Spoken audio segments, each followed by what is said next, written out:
Over Tuesday, take over love, support, grace, It's social always activism, real. resources, and art. I am the assist. Yes. And you know what I'm saying? Raw Cannon is You know your what I'm girl. I'm saying? here today. I thought she Yes, had a sir. special song that was about to play, yo. That would have been dope though. That would have. It That would really have would been have dope. been. Like you You had your own supposed to have theme that. music. You We supposed to we have gonna that. we gonna work on it. Whenever Cause you I come like, on, I gotta get you cause some you know theme I music. like step too. You know, No, I feel everybody it. got their good theme music, and I feel like when I'm out here doing the work that I do, and You it's aligned? meaningful, I'm Are you feeling still like, aligned? Are you oh, I'm still aligned? definitely still in How was line. your birthday? See, so what she don't know is she's being interviewed today. That's what she don't know. You know what I'm saying? We don't get far into people's business. You know that. You know that. You know I'm not gonna never do all that. Spot. Nah, but I be Put me wanting. on This is spot, the Birdie, thing. This is the thing. You know, you've been watching the show. You know. Yeah, I know I how be you like, I do. let everybody know, like, so now they get Me. to, they get to know, they get to see. This how Oh, I get down. yeah. And one day you too can be a master. Yeah. You know what I'm saying? Exactly. One day you too. Yes. So what's going on at the VA? Well, Give the I've people been. some of the resources. Well, You know what I mean? I've been doing some things. Mm-hmm. We're going to start back to the first question. My birthday. Oh Um, yeah. that was my birthday was good. Mm-hmm. I just took. Well, I had just took my test for my licensure, and I passed my Yes, state she told us about boards. that. Yeah. So now I am a licensed PA licensed social worker. Programming. Yes. Yes. I've been telling you about this. Yo, I've been listen. telling you about this. Listen. I've been telling him about Yes, this. yes. And And he everything. thought I was Yo, crazy. we both are aligned. I'm gonna just say that we're both is Every like time I come things are back, I got just something different for you. yes. Every Yes. time. And And you know it that's just how I it's live my just life. gonna keep coming and coming and See? coming and coming. But yeah, it's it's another step to this. But Mm-hmm. ultimately my personal goal is to do individual therapy. But right now I am a social worker at the veterans not benefits, the VA. Um, and I work primarily with home veterans Cop up, yeah. experiencing homelessness or at risk for Mm-hmm. homelessness. So we do a lot of referring, we do a lot of connecting to different resources, Mm-hmm. but our main goal is to permanently house homeless veterans. Right. And in my role, I see people in the office, but I'm also on the street. Mm-hmm. So I go out to different homeless encampments in the Philadelphia, New Jersey, and Bucks County areas Mm-hmm. to help identify homeless veterans, connect them with the VA, get them connected to the care that they need, and get them connected to benefits because a Mm-hmm. lot of veterans experiencing homelessness aren't connected to benefits and they aren't connected to VA or to care, and ultimately putting them in a position to be permanently housed. Right. So What is for we talk about the systems and all that, but we're a lot of I say a lot.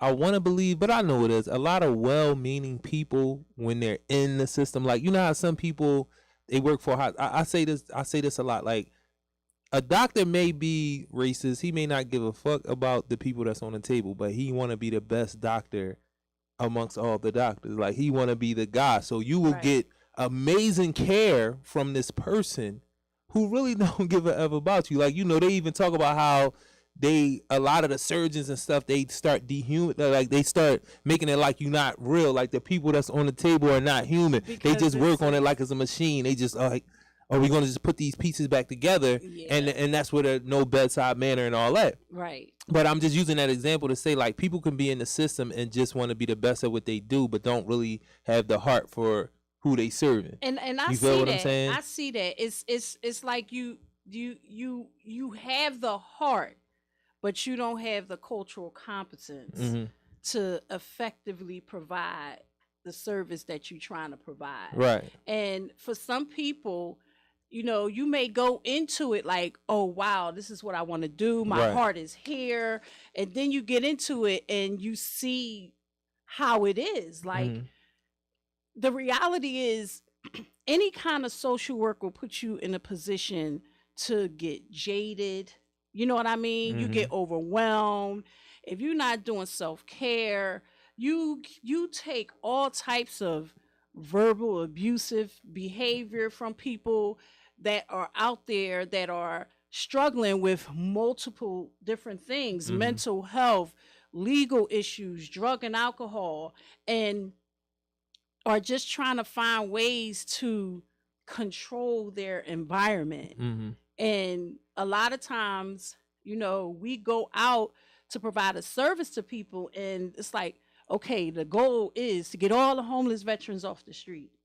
And the reality is, there are people on the street that don't want to come in Right. because they feel constrained by the rules and you know, the the legalities of being in, Mhm. whether that's landlord rules, program rules. Mhm. You got to do this. You got to, and it's Everything a is a sense. check and balance. You It's got to everything pay is a check and taxes. You balance, got to pay and it's a bills. You sense. got It's a sense of freedom. right.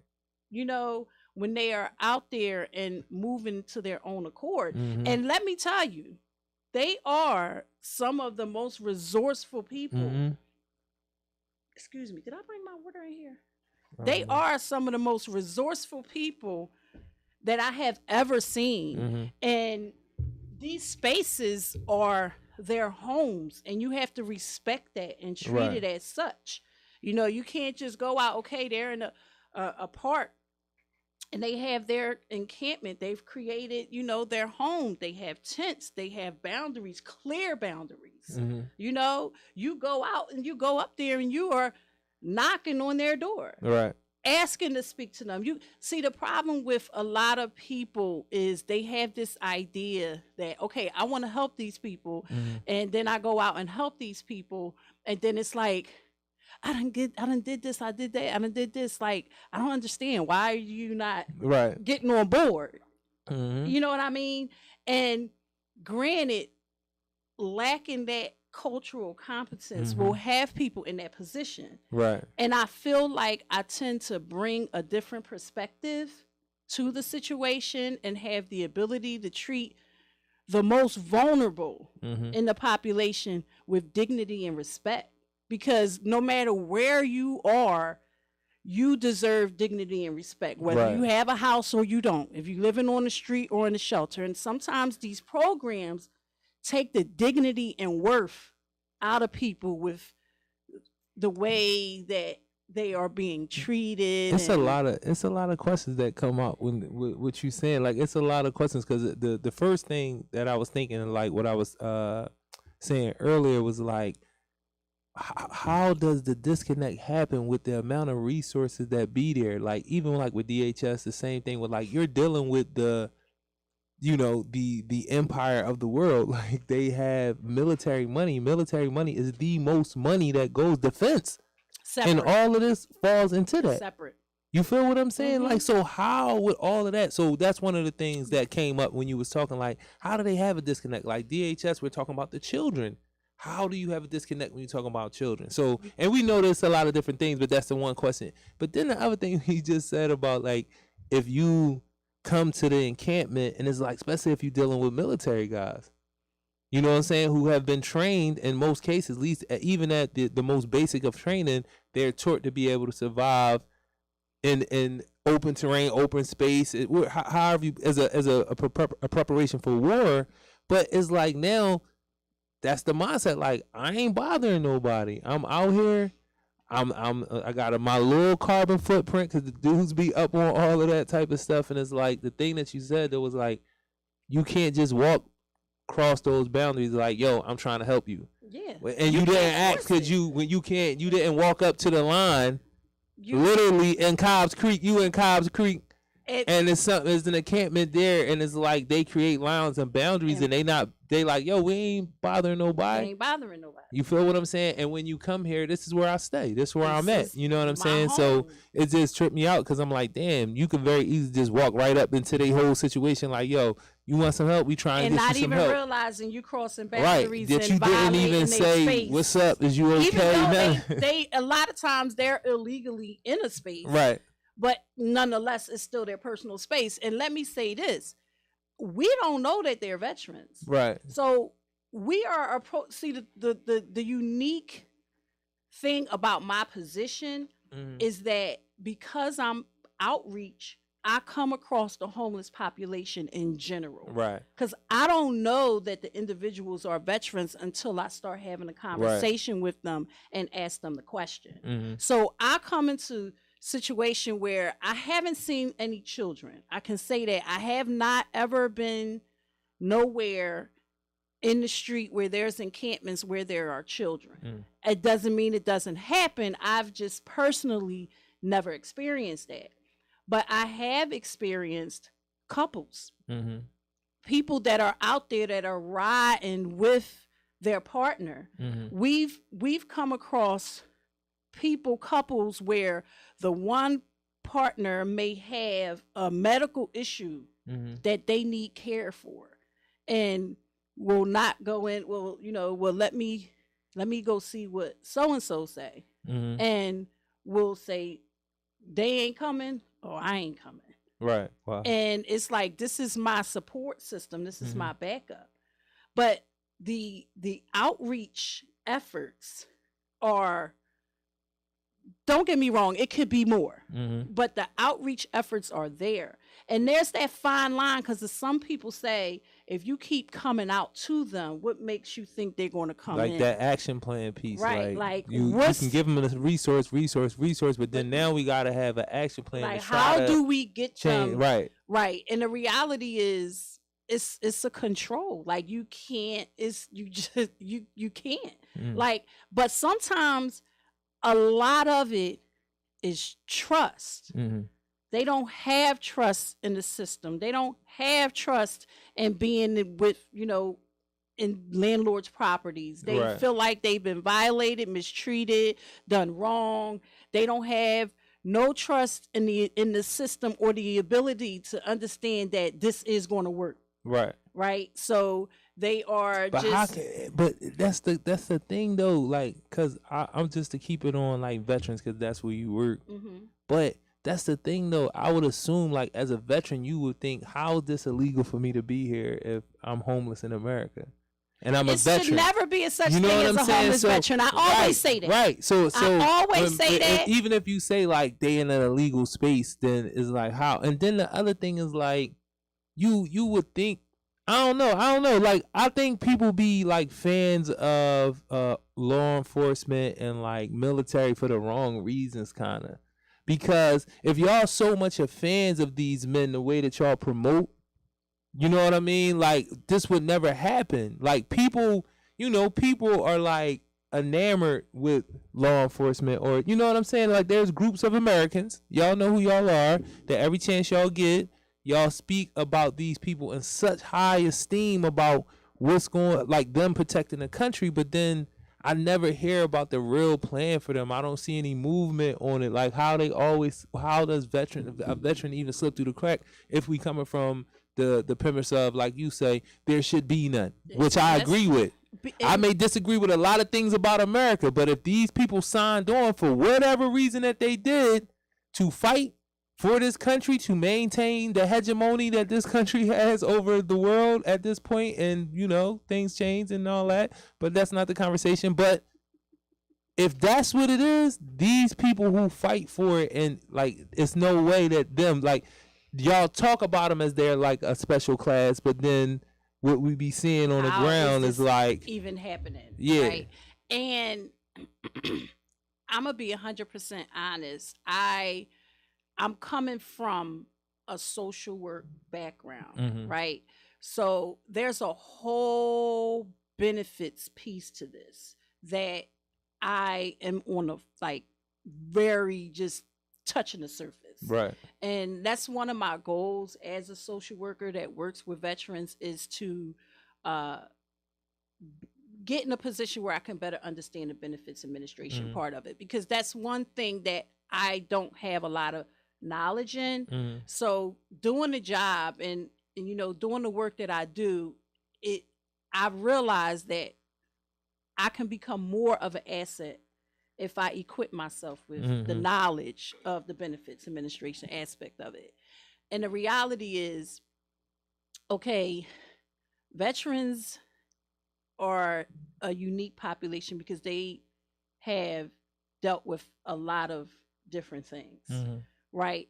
Especially those who have experienced combat, been in combat, Mm-hmm. been under friendly fire in combat, just like noises, Mm-hmm. certain noises will take you all the way back there. PTSD.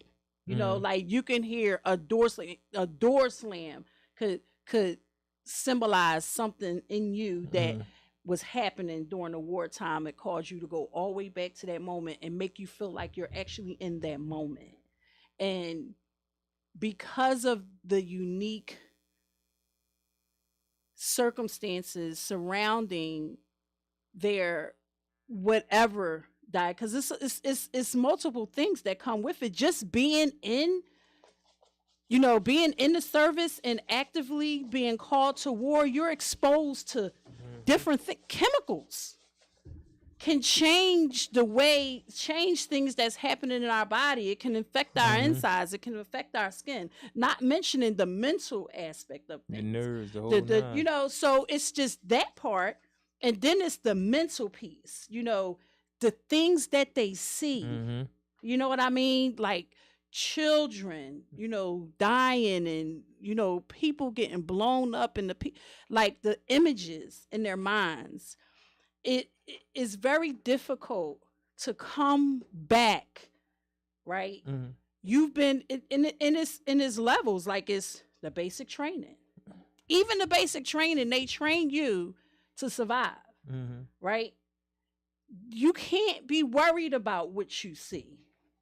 They teach you in order to be an effective, soldier, Mm-hmm. and this It's is a certain amount of that, like you kind of gotta break them, like you know what I'm exactly. saying. You Definitely with gotta like you gotta Marines and stuff. remove That's why that they want them so young. sensitivity and Yeah, compassion and that's why all 18 of be the that from John. them, right? Mm-hmm. And this is just based on my conversations with a various number of different veterans, because Right. I clearly have no personal experience whatsoever. Right. But just based on the conversations that I have, and then they come home, and it's like, now you need to unlearn All of that. everything that we taught you to be out there.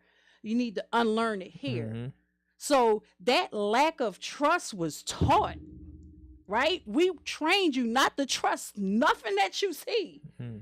because it can get you caught up. And so they come home and everybody is like, why you act like this? Or what's the problem? Like, what do Like you yo, mean? I What's the ain't been problem? around. No, life Exactly. wasn't Like, what do regular you mean? for What's the us. problem? And then on top of that, That's the crazy. things that, black soldiers and Mm-hmm. particularly had to come home from wars and was not even treated as equals. Mm-hmm.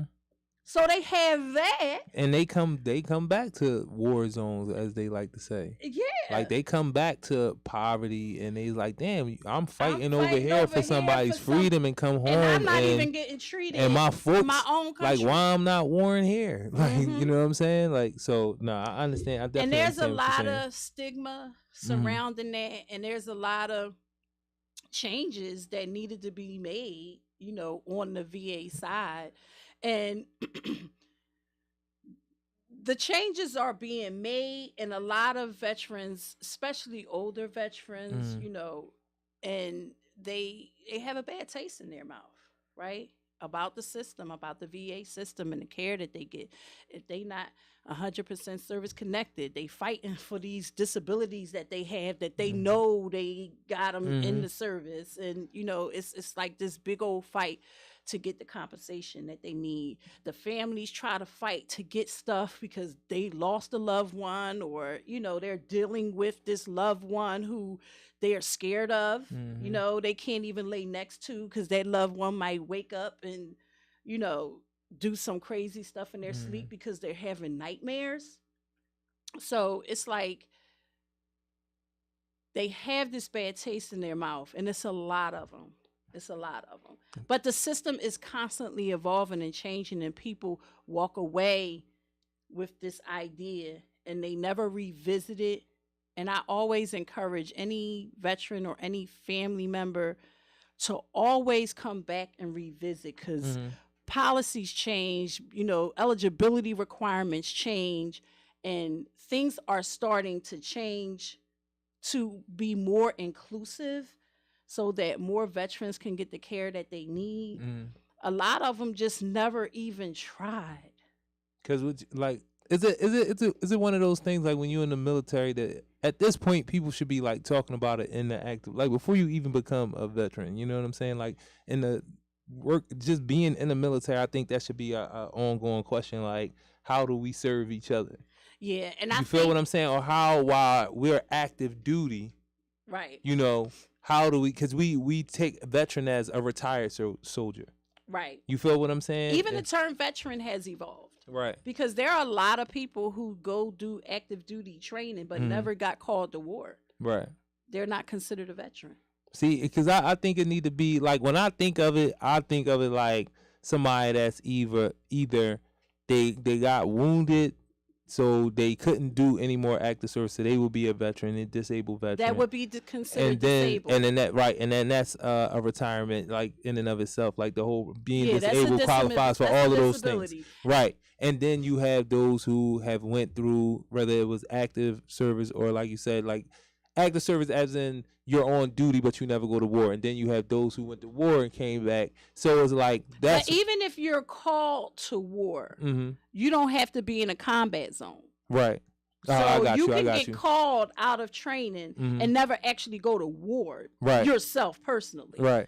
But you would consider places you could be stationed places where it could go down, but America is just stationed there. You never even experienced combat, but you are still considered but then when you come back, once that tour is done, that's a veteran, right? Right. You would have certain even that's a because I think retired or disabled. That's all I think when I think veteran, retired or disabled. I don't think somebody you can go do a tour wherever you come back. You 28.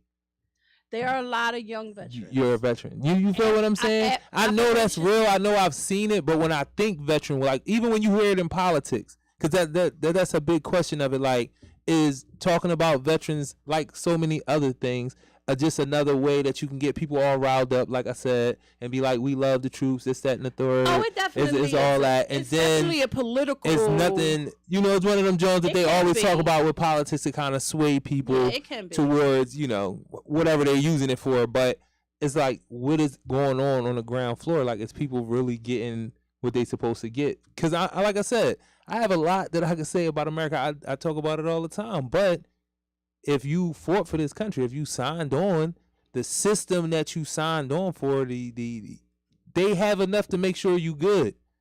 That's really the question for me. Like, whatever I think about a person becoming a soldier, signing on, whatever, fighting for this country, okay, cool, whatever. But what I look at that as like, all right, what you're fighting for has been so powerful and has put so much money into defense that there's no way anybody that's a veteran should have to worry about anything. Like, if y'all saying that this is you, because we talk about it like they're great patriots and all that, but they need to be taken care of like that. Like, but see, when you say they should never want for nothing. That's how I look at it. If you fighting for this country, right? But when you say that, you're thinking financially. But see, the veterans, when they come home, they are thinking about their overall care. Because I have veterans who are 100% service connected, right? And they're well taken care of. Great credit scores, can have the ability to go move, live. They have the veteran home loans. There's loans. You can purchase houses and not have to put no money down. Right. So the financial things are there. But veterans are like, yeah, that's well and fine and dandy, but my care is a lot more than just financial. So definitely, like my mental health, my physical health. Like, you can't. So they saying that's not being. They don't have the things in place to make sure that's in play. Like, all right, No, we the can get things you. are in play, Mm-hmm. but some of them, not all of them. The things are in play, but in their mind, this is something I'm going to have to live with for the rest of my life. Right. How is that? How am I not going to have to worry about anything? Regardless of all the coping skills and coping mechanisms that you I'm just going to always have to deal with I'm this. going to always have to deal with this for the rest of my life. And there's nothing that it's nothing that you know I got can learn how to manage it, but it's still something that I'm going to deal with for the rest of my life, no matter how much money you put in my way. And put or provide me, no matter how many resources you provide me. You can give me a car, you can give me a house, and no down payments, you can GI bills, you can go to school for free. But I still gotta deal with. But I still have this thing that happened to me in the military that I'm living So almost with. like you don't like.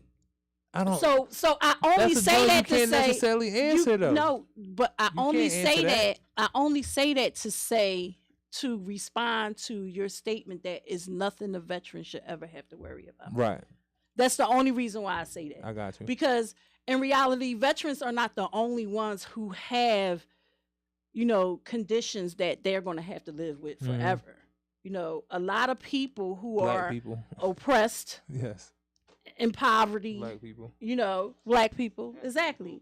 Have things that they're going to live with for the rest of their life. We are descendants of slaves. We are going to have to live with that for the rest of our lives. Yeah. No matter what we learn about our ancestors, no matter what kind of coping skills we develop or learn how to use to manage, it's still something. It's in still our DNA something that's in your DNA. That's that crazy how we are going to have to live with for the rest of our lives. Nah, that's crazy how that can even be in your DNA. Like, you go through trauma. And it's in your and DNA. Now it affects how that next generation of people think, move, act, like, and they don't know it. Like, that's the crazy part. We don't know it. We learn about it after the fact. Like, you leave trauma can leave that type of an imprint. You know what I'm saying? Like, being in a war can leave a medical imprint that you can transfer to your offspring. Right. Being exposed to those chemicals and stuff. Right. You have that in your DNA. And they be on the test dummy John with them sometime too, with the vaccines and all that. Like, they do. It's crazy. But I can't. And their thing is like they signed. They not like that's. But that's what goes on. Like, they can, because you signed yourself over to them. When you sign those papers, you signed yourself over to the American government. Like, that's who you signed yourself over to. So whatever they want to try you, like, when vaccinations come, it ain't no question. You can't fight that. Like, it's benefit to you because you're being exposed. Once that order comes down, that's what this is. We gotta go for it. Like, you can't deny it. If you going to, the sad part about it is, it's not till later. Right. When they say, okay, this, that, and the third happened during this period of time, and start doing research and breaking it down and try to figure out why this group of soldiers are struggling or suffering from this particular thing. And then they do their research, and then they find out, okay, it was this. Maybe it was these vaccinations. I have vaccinated all my kids and have questions about, because I see a lot of kids same age as my kids who struggle with similar things, and it makes me go back to, like, dang, was it that, like, the same ages? Right. Like, was it that dose of vaccinations that could, but with that, I understand that vaccinations are necessary and they work from the stuff, and I've talked about this a lot. Like, it's just giving it, when it comes to our children, like, giving it all to them at one time. That's what gives the crazy side effect. It'd be like, why not just, I don't even know what the benefit is to the hospital to do the groupings like that, unless it is very intentional. But that's what the science is out there that they just weren't telling people about. Like, when moms was on to something is going on with these vaccinations with the babies, and they was thinking maybe it was something in the vaccinations themselves, but they have been proven over time to work for polio and the mumps and all of that. They have. So we do those trials, those clinical trials for that. But the history is what it is. When it come to us, people get into all the crazy shit when it can be very basic, and they were like, well, maybe we can see about this without telling them. You know what I'm saying? We'll find out about polio, but let's find out about some other shit that we got, some crackpot shit that they thinking because of melanin and slavery and all the bullshit. So it is proven that vaccinations work, but they were saying that giving them all to them at one time is what causes the side effects, whatever they may be. So, and autism is like one of the main ones that people talk about, but there are others. So, but what I'm talking about is like what you were saying about being exposed to the chemicals. Like they would make them take vaccinations if they were going into an area or a place where they would be stationed with a country that they use chemical warfare. Like that's one of the things they do. Like we was when the country was in the Iraq War, it was like, okay, one of the things that they do, they might not have atomic bombs, but they use chemical warfare. So they was making the soldiers take vaccinations to combat whatever those things were. But it's like we don't really know if this stuff is 100%. Do they cause side effects? Do we just want you to be able to not be affected? We don't really care about the law. We just want to win the war, and we need you to be able to fight. Not only that, right? Veterans who work on the machines, dealing with the gunpowder and the I'm not very familiar with the terminologies for all the different things that they use for machines, but that's some of the things that I have heard. Veterans have been getting service connection because of they work with all the different machines and all the different chemicals and the gunpowder and all of that stuff. It would be the equivalent, I think, the easiest way people can know what you're talking about, because I know they got other types of weapons and things that they work on that exposes you to certain things over time, and it give you cancer and stuff like that. But the easiest way for people to think about it is like, we all know what radiation does. Right. That's a war thing. They have people who maintenance. I don't know why this boy, I thought he was just chilling, because I wasn't. He was here for a while. I was wondering when he was going to come have a seat, because he knows he's the other host. We know he's the other host. He don't want to be on the show today. Maybe that's what's going on. But it's plenty of time. It's still time for him to give his the best way for people to understand what you're saying is like if you were working on a nuclear base. Right. Everybody know radiation and all that, and it's a lot of things that you can be exposed to, and they ask people to take vaccinations and things of that sort to be able to work in those places. But a lot of times, people don't know what it is. They don't know. They like, y'all coming up with all this science and saying it'll work and this, that, and the third. But because you signed on, you really don't have the right to say anything. You are, it's kind of like getting locked up. You're a ward of the state. So when you sign yourself over to them, like they have checks and balances and all that, but you're signing yourself over, so you can't deny it. I had to say something about we said soldiers being vaccinated on, being experimented on. It's very well documented that during World War II that they experimented on soldiers with amphetamines. They coked them up to try to make them better soldiers, to make them just go hard, make them go crazy. They tested psychedelic drugs on them just to try to make better super soldiers, so to speak. You know what I mean? So they'll come home. Super soldier. Yeah, they'll come home with these ailments and with these addictions, and then they'll just be like, "Yo, now they just throw them away." Say, "All right, now y'all supposed to be normal." Yeah. You know what I mean? Everything we did to y'all, don't worry about it. Be normal now. And that's right there. That's a crazy Jones. And I've read about Jones where it's kind of like they try to fight back. Like, yo, you can't not take this vaccination, and be like, all right, well, that's that's basically equivalent to a court martial, dishonorable discharge, because you don't have a say.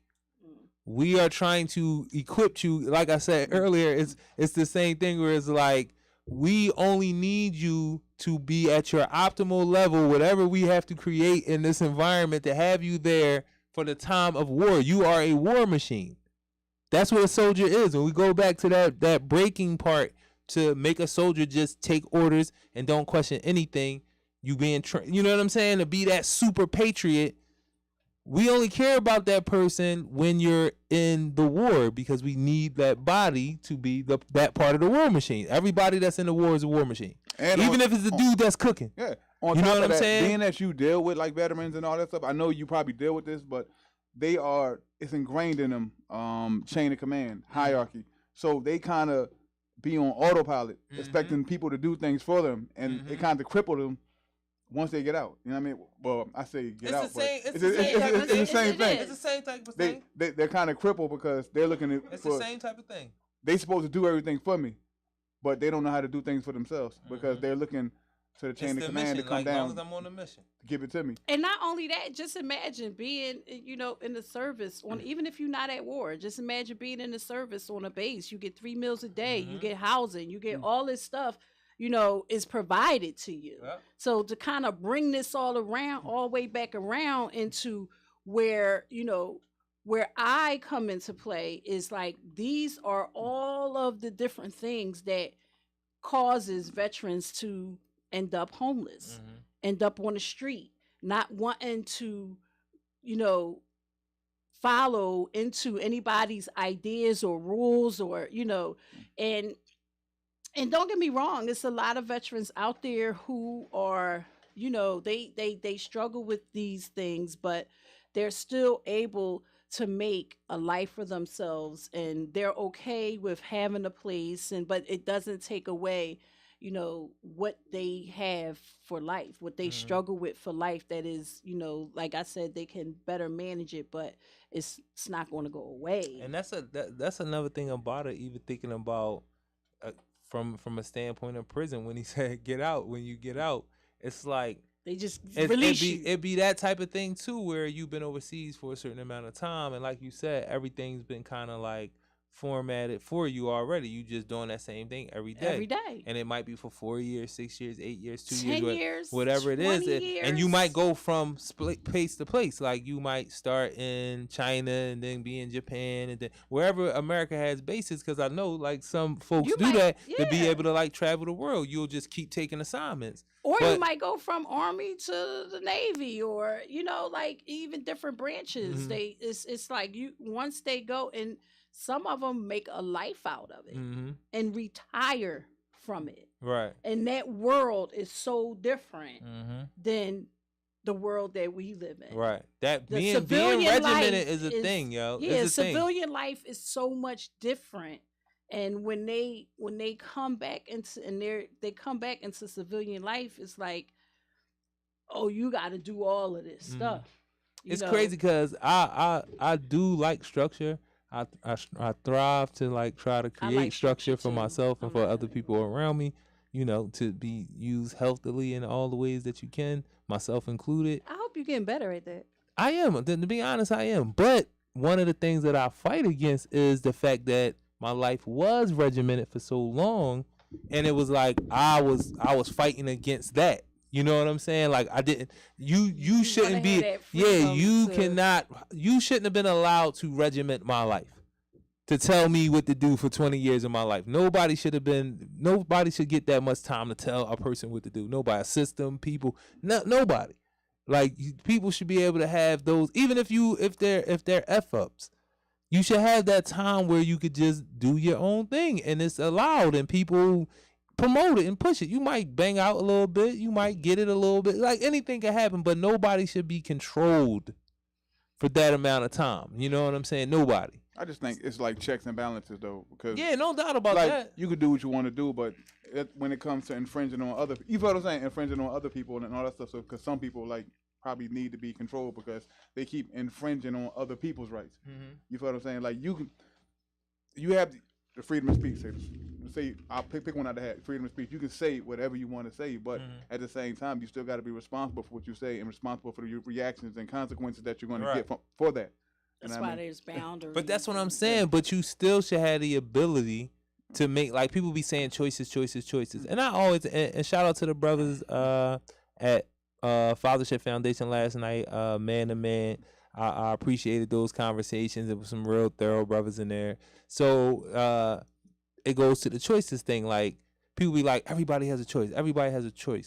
But people have to it has to, like, that reason and logic thing has to come in. Like, you have to teach people how to make better choices. Like, you have to give them the tools to be able to make better choices. You have to teach people how to think. And to a certain extent. Like, you have to give people the skills to be able to fully, I'm going to say this, give the people the skills to be able to fully use the capabilities of their brain. Or at That's least possible. the resources to learn the skills to use it. Right. Because like you can, it's being able to teach sort of like, critical thinking. Right. Like you have to be able to surround this person with the necessary resources to be able to at least open their minds to critical thinking. Like, and that's the thing, like, coming in late with people at 30, you know how to, like, it does become one of those things, old dog, new trick, even though I hate that saying, like,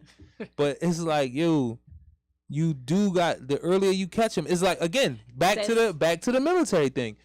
That is intentional that they want folks that 18, just turning 18, 19, because your brain is more malleable, is more elastic. They figure they can stretch it and it can pop back.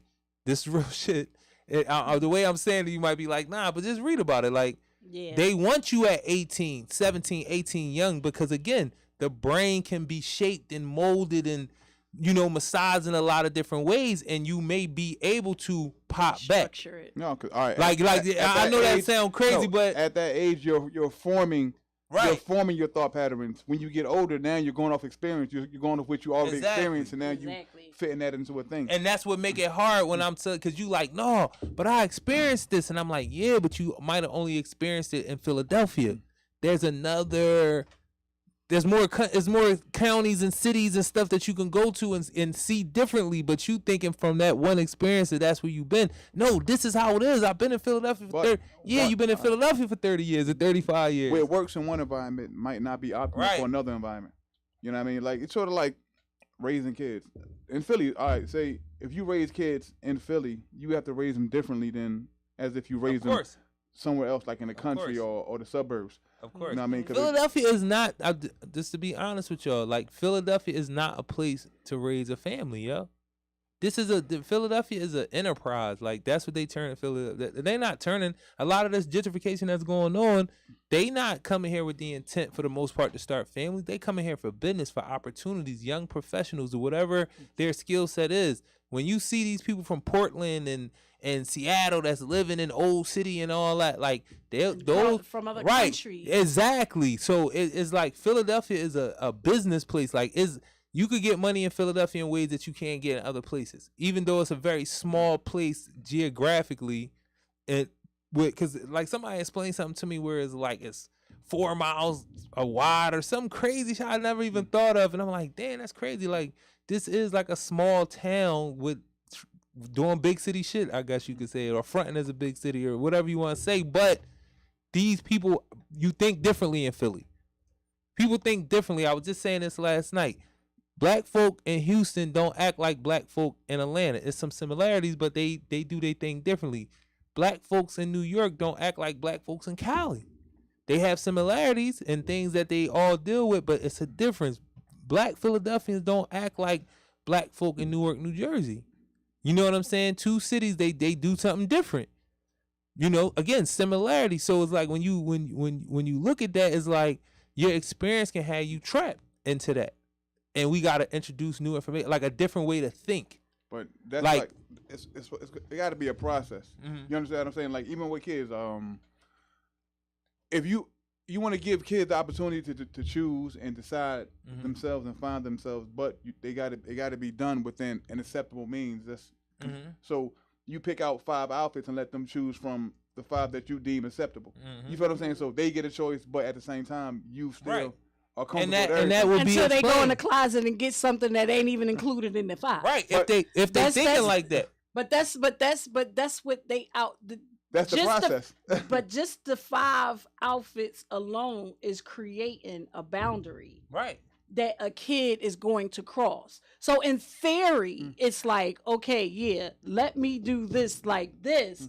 But when actual life come into play and your child is jumping out of those parameters that you created, people are jumping out of those parameters that you created, that's the beginning of the critical thinking process that we need to encourage. That's what I was about to say. You That's want exactly. the child, like once you explain to them, all right, I gave you this outfit because it's layers, it fits the color of the season, whatever. This one may fit you, your body shape very well. The colors are good for your skin. You don't have to have as many layers because I put a vest on there with a scarf in this outfit. You feel what I'm saying? Like nice, you would go like this appropriate. one, it might rain, so that's why I put the rain boots with it. But these shoes that I bought you, they deal with different wet. For real, that's really how we should be talking to our children. And then, like you said, 3 to 5 outfits. I'm explaining to you why these outfits are acceptable. You feel what I'm saying? And then what you want at some point is that your child is going to look at the outfits and be like, to be able to think on their own. Right. It's not practical for me. And go in the closet and be like, all right, these boots fit the terrain that you're talking about, but it's the color that I want. That color I don't like. This jacket right here that you bought me last year, I really do like this jacket. You always trying to get me to wear the black one. I like wearing the white one. This is what you really want from your children. This is what we should be trying to push for our children. But like you said, and then like you said, I get the 5. Then but I want them not to at some point say the 5 are not what I necessarily want, but I'll get my own. And then now we got a whole new parameter. And you know now we got, come on now, ain't nobody got time for this because mom got to get up and go to work. We got to get to school. It's the reality of life kicking in. We don't have that kind of now time. That comes into it's it too. 7:00 in the morning. You know what I'm saying? Listen, there's a lot of talking that needs to be done. Listen, that's another part of it. You got to talk to your children a lot. It's the talking and it's the actually living through that experience that gives you the opportunity to learn. Because when these it's so hard, and I have 5 kids and they are all different. They are all different from one extreme to the next. What worked with the first one don't work with the second, third, or fourth. Dang. But they own people. But it works a little bit with the fifth. So it's like, and as a parent, like you get frustrated, and I'm old school. My mom, it wasn't no playing. Right. You got your ass whooped. Right. You ain't do what I told you to do. Right. You know what I mean? It goes you got down. the belt was called Batman. The belt was called Batman. It's a difference between affection and abuse. Listen. I like to tell the children that, like, what I'm doing is corrective measures. This is affection. Yeah, because my mother could my mother could have said, yeah, what I'm doing is corrective measures. It's not abuse. It convinced me that this is corrective measures. It's not abuse. But, the sister will likely say otherwise. Yeah. So it's just the lived experience and going through that and just learning, because as an adult who is raising a child, y'all are learning together. Yeah. Y'all are learning together, and I'm not having no more kids, and I still don't have the answer. Yo, it's crazy because the corporal punishment part, I think on some real, when you not being abused, and this is real.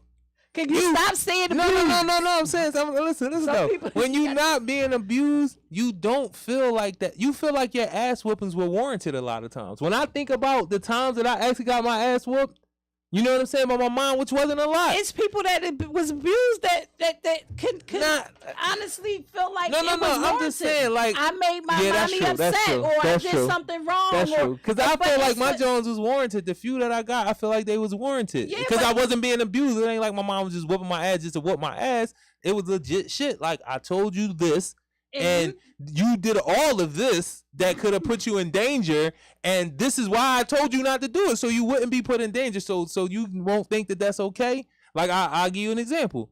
My mom caught me in, I was probably like 8 or 9. I think I told this story before on here, but I was like 8 or 9. My mom caught me in the backyard burning leaves, and she stood there at the door and watched me for a little while to make sure that there wasn't no way that I could try to explain my way out of it.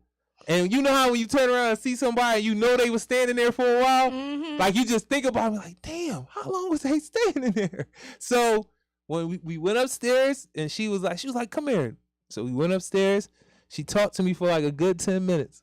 You know what I'm saying? Like telling me why this. I'm telling you can't be playing with fire. We had this conversation before. You could have lit the whole head, and you was clearly not thinking. You wasn't paying attention to nothing. I was standing there, and then like she commits to like beating my hands for like another 10 minutes. Like, I just was sitting there next to her on the bed, just like, this is torture. What are you doing? But when I, as an adult, even before I became a fully grown man, I understood like, nah, because I never did that shit again. Mm-hmm. On some real shit, I never played with fire after that. I was like, nah, fuck that. I'm cool. Like, I'm not doing it. And then I understood, like, anything could happen. You could have burnt the house down. Your brother, your sister, me, everybody in here. This is where we live. She went into all of that. So I felt like that ass whooping, because that was an ass. She didn't hit my ass, but that ass whooping was warranted. You know what I mean? But I understood, and I pushed on. Yes, but your particular situation is warranted for you. Right. Because, another child who got a mom working 2-3 jobs, and the mom catch them out there playing with matches, lighting stuff on fire, and gives them attention that she hasn't given them all week long, and whoops them, is like, oh, this is a way to get some attention. Now let me go fuck shit up over here. Now I'm getting some, now you're paying attention to me. Now you see me. I got you. So it's like, because everything is a real context. thing. Yeah. It's in the context. So like, you didn't have to deal with that part of it. Right. So you was able to look at that as a lesson and say, I am not going to do this anymore. Some kids look at things and the consequences of things and say, oh, this is what you do. This is how you go about doing this and getting. Because I got an ass whooping that wasn't warranted. No, it was warranted. Listen. No. My grandma, I love my grandmother. You know what I'm saying? I love my grandma. She passed away a while ago. I was incarcerated like 05, I think, 03. So me and my cousin used to be upstairs jumping off the bunk bed. Like, we used to be upstairs just jumping around. You know how kids is. It's like, what are you possibly, like, why is it boom, boom, boom, boom, boom, boom, boom, boom, boom? When is that possibly something that even makes sense to just be jumping around in a house? In the house, not outside. Like that. Like, boom, boom, boom, boom. It's like, what the fuck? Like, what? But I was a child. I try to act like I don't remember when I was a kid and doing the stupid shit that get on adults' nerves. For whatever reason, you be adult so long, you forget that you was a badass kid or a kid that got on some adults' nerves. Questions, breaking shit, climbing shit, whatever you was doing. So we just boom, boom, boom, boom. So my grandmother and my grandfather used to show us, like, look what y'all doing to the ceiling. And this shit went on for months, yo. Months. Because I think we went through 2 bunk beds, and I didn't even live there. That's my cousin in them bunk beds. But I was at my grandma's every weekend. Every weekend, damn near, I was at my grandma's down 7th Street. So this shit went on. When I think about it as an adult, I realized that this was over time that we were doing this to the ceiling. Because I was stay there Friday, go to school from down there Monday morning, down North Philly, like go back home. You know what I'm saying? So, like, my grandma, my grandpa, I remember, like, now that I think about it, like, them repeatedly, us together, me by myself, call him down. I might be coming up the steps. I hear him telling him, like, look what y'all doing to the ceiling. Look what y'all doing to the ceiling, right? So, I don't remember how old I was. I probably was, like, I want to say I was, like, 8, 7. Like, yeah, probably, like, 8 or 7. So, my grandma, and like I said, this really did go on over months when I thought about it. Because it was multiple occasions I remember looking at it. Because we used to want to stay in my grandma's room because she had AC. And they had the cable box in there. So we would lay on the floor at the foot of the bed. Like that was you know how it is when you was a kid. That was a treat. You go in grandma's room, lay on the floor at the foot of the bed. They got AC. You go watch some HBO and chill. Gotta be quiet. Just lay down here. And you. So even then, I remember like my grandma, my grandfather getting up, leaving out the room. Now we get to lay on the bed, looking at the ceiling. Me and I remember this, so I really know that this shit happened over months that they was telling us, stop jumping up there. Y'all doing this to the ceiling. Stop. There's no reason for y'all to do it. And the shit went on. Then one day my grandma was just like, I'm not playing with y'all motherfuckers. Y'all don't know who y'all playing with. Y'all really don't. Y'all know who y'all playing with. So she beat me and my cousin with an extension cord. So why wasn't that warranted? And nah, because the extension cord is another level. Like she actually left reps with blood at the tip of them joints. Yo, like these girls are sitting up like I'm like, what the fuck just happened? Yo, I didn't go back to my grandma's house for months. My grandma felt so bad she was calling my mom for a child. My grandma was calling my mom for a child. Like I remember the conversations, like, you know, telling myself, for real, this is real shit. My grandma was hard body. Anybody that know LMA, I gotta have some of my family on here to tell y'all about my grandma on some real shit. But yo, I remember my grandma calling my mom. My mom would ask me like, "You want to go to your grandma's house?" And I'm like, nah, I'm cool. I be laying in the bed with my mom like, nah, mom, I'm cool. I'm not going down there. She shouldn't have did that to me. Yo, even my cousin, I feel like my grandma put my cousin up to it. Like, call and ask him to come down here with you. I don't know, but my cousin did was call. I was like, no, come down North Philly. Like, we'd run around the abandoned houses and shit down here. We'd jump on these dirty mats up here. You know, we up here too. We go in the factory down there, run around in there. So and like, I have to worry about tearing up nobody's right. Cause my room was over top of my brother and sister room, and I ain't jumping around in my room like that. I had a backyard, like I just run all around. Grandma and tore grandma house, but grandma house was like everybody's house though. Yeah. That's another thing about that. We even talking about housing and having places for people to be able to come. My grandma's house was everybody's house. Yeah. Like you would come to my grandma's house and people were sleeping on the floor on every level. Yeah. Seriously, on the carpet. Like she got a carpet that's bed. That's bedding. A carpet is bedding. I remember me and my cousin. Put a pallet on the floor. Just this one sheet, and y'all acting like you might as well lay on the carpet, man. You lay this one sheet down like that's a pallet. Yeah. We was on hardwood floor. Yeah, we used to be sleeping on the dining room tables and all that. That was my favorite spot. The dining room table, yep. In the dining room, it was like a spot next to the dining room table. Her china cabinet was right there. The basement door, I used to lay right there all the time. That was my spot. All our family, everybody be wherever they at. Because you couldn't lay on her couches. You could lay all over the floor. But they had plastic. Yes, they had plastic. You ain't want to lay. Yes, they had plastic. That's an ass. That would be an ass whooping, yo. You be stuck to that joint. You ain't want to lay on. Like motherfuckers like would sit on that joint and try to show you how tough they was. You know what I'm saying? That's the type of shit we did. Like you like get on grandma's couch. Like man, I ain't worrying about grandma. You know what I'm saying? We really used to be on this time, yo. That shit crazy, man. That shit crazy. I don't think our shit is new. My shit is unique, but it is just funny, man. That's what make it funny. It's a lot of families like that. Yo, damn, the plastic. She's like, she had plastic. Yeah, she had plastic. She's black. She's a black grandmother. What black grandmother didn't have plastic? You already know.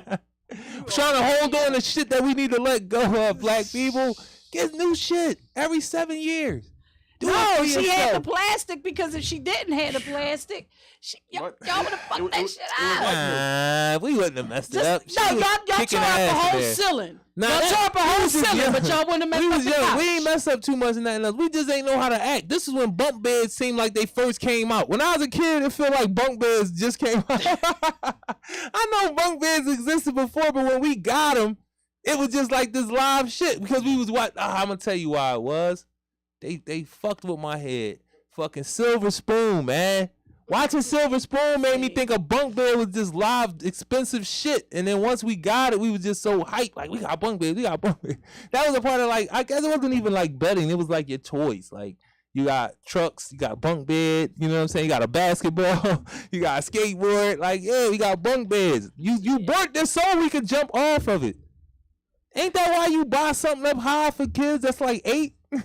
No, you get bunk beds to have more space. You buy shit with ladders and shit the bed can move around. It's a moving cushion now, it's a moving target. So we jumping, we moving the bed all the way over because it's on wheels and it got a bed and we jumping from the top bunk onto the bed. Like, yeah, yo, it was just wild, yo. But listen. PSA. Yeah. This man could go on. Nah, man, that was some dope shit, though. Toucan, we already passed our time. No, my bad, too. Like, I don't even know why I be saying my bad, man. I appreciate it. That's what I'm going to always say. And, Took, we got to set up a day, man, so you can come and tell the folks, you know.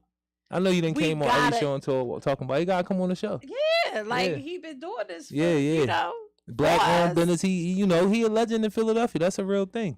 You've been No, doing that's what something for it is. 20 plus years Yes. and it's maintaining legendary. it, and people, legendary. the amount of people that come through, wherever it is, that's The legendary. variety. You feel what I'm saying? And the Yeah. outcomes is not like failure. No. Cause some people got shit that been going on for a lot of years, and it's people ain't noticing it as more failure or stagnation than actual progression for folks. But we ain't gonna get into all we that. ain't gonna get into But that. definitely want to get into two. Man, I appreciate you, man.